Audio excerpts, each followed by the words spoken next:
Hey everyone, and welcome. Today, we're diving into one of the most crucial yet somehow most overlooked parts of any electronic system, the power budget. It's kind of the unseen science that makes sure everything, from your security system to your smart home, actually works when you need it to. So, let's dive in. So let's just kick things off with a pretty high-stakes question, right? You spent all this money on a state-of-the-art security system, but what happens to it at the exact moment you need it most? Like during a power outage. Well, making sure it stays on, that's exactly what a power budget is all about. Because here's the honest-to-goodness truth. It doesn't matter how fancy or advanced your technology is. If the power supply isn't planned out correctly, the entire system has a single, massive point of failure. Without that solid power foundation, the whole thing is just useless. Okay, so how do we build that solid foundation? Well, it all starts with sizing your power supply correctly. This is step one to avoid all those common headaches, like overheating, or even worse, a system that just flat out won't turn on. The good news is, there's a pretty simple four-step process for this. First up, you gotta inventory every single device. Then, you add up the maximum current draw for all of them. Third, and you absolutely cannot skip this part, you add a 25% safety margin. We call that headroom. And finally, you pick out the right power supply unit, or PSU, that can handle the job. To make this all crystal clear, we're going to walk through a real-world example right from our source material. We're going to build a power budget for a totally standard 4-door access control system. First, the brains of the whole operation, the main controller. We look at the specs and we see it draws half an amp. Simple enough. That's our starting point. Okay, next up, the card readers. We've got 4 doors, so that means 4 readers. Each one pulls about 1/10 of an amp. So boom, we're adding another 0.4 amps to our running total. Now for the real heavy hitters, the magnetic locks that keep the doors physically secured. Now these things are thirsty. Each one needs half an amp just to stay locked. So for 4 doors, that's a pretty significant 2.0 amps. Yeah, you can see how this stuff starts to add up really fast. And to finish our list, let's throw in the motion sensors inside each of the 4 areas.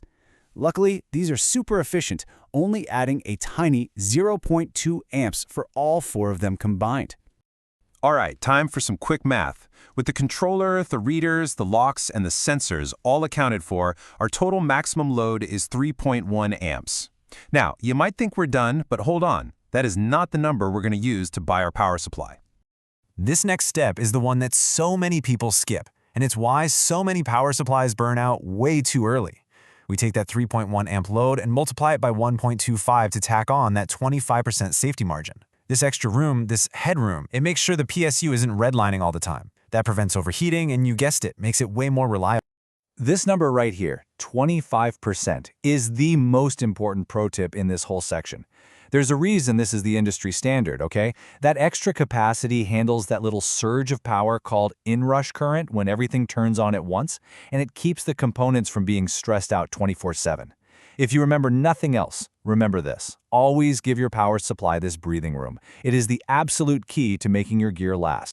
So our magic number is 3.875 amps. Now, of course, you can't just walk into a store and ask for a 3.875 amp power supply, right?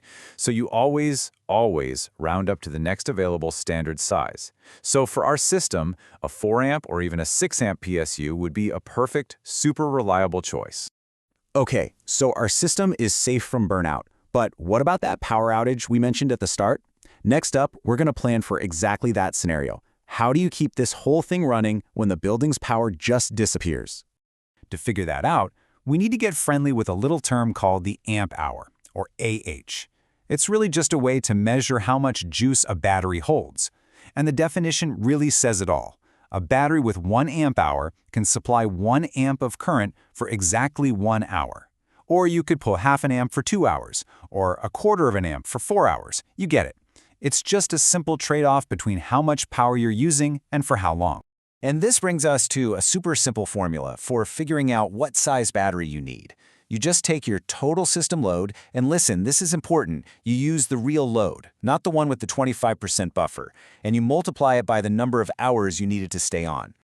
So let's plug our numbers in. Let's say the fire code for this building requires a 4-hour standby time. Simple enough. We take our 3.1 amp load, multiply it by 4 hours, and that tells us we need a battery capacity of 12.4 amp hours. Okay, so we need 12.4 amp hours. When you go to buy batteries, you'll see standard sizes, right? Like 7Ah or 18Ah. A single 12Ah battery would be cutting it just a little too close. So we've got a couple of great choices here.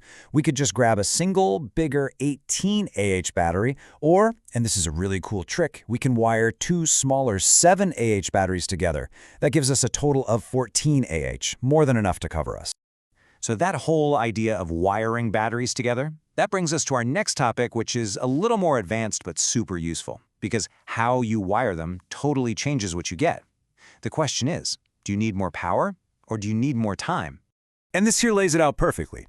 When you wire batteries in series, that means connecting the positive of one to the negative of the other, you actually double the voltage, but the capacity of the amp hours stays exactly the same.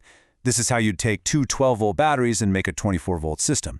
But if you wire them in parallel, that's positive to positive and negative to negative, the voltage doesn't change, but you double the capacity. And that means you double your runtime. Pretty cool, right?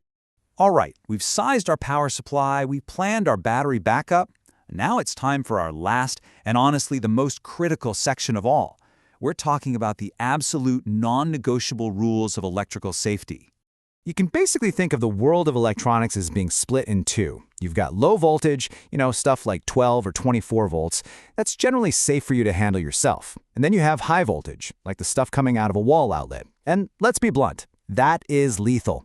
The most important thing is knowing where that line is and understanding that anytime you're dealing with high voltage, you need a licensed electrician. No exceptions. Don't mess around with it. And that leads us to the single biggest safety rule you can never, ever break. Never, ever run high voltage and low voltage wires in the same conduit or the same pipe. So why is that? Well, first off, it's a huge safety hazard. But on top of that, the high voltage creates what's called electromagnetic interference. It's like electrical static that can mess up your data signals and can literally fry your delicate low voltage equipment. And there you have it. You've now got the core knowledge to build systems that don't just work, they're built to last. They can endure. You know the secrets behind a truly reliable power budget. So the only real question left is, what are you going to power?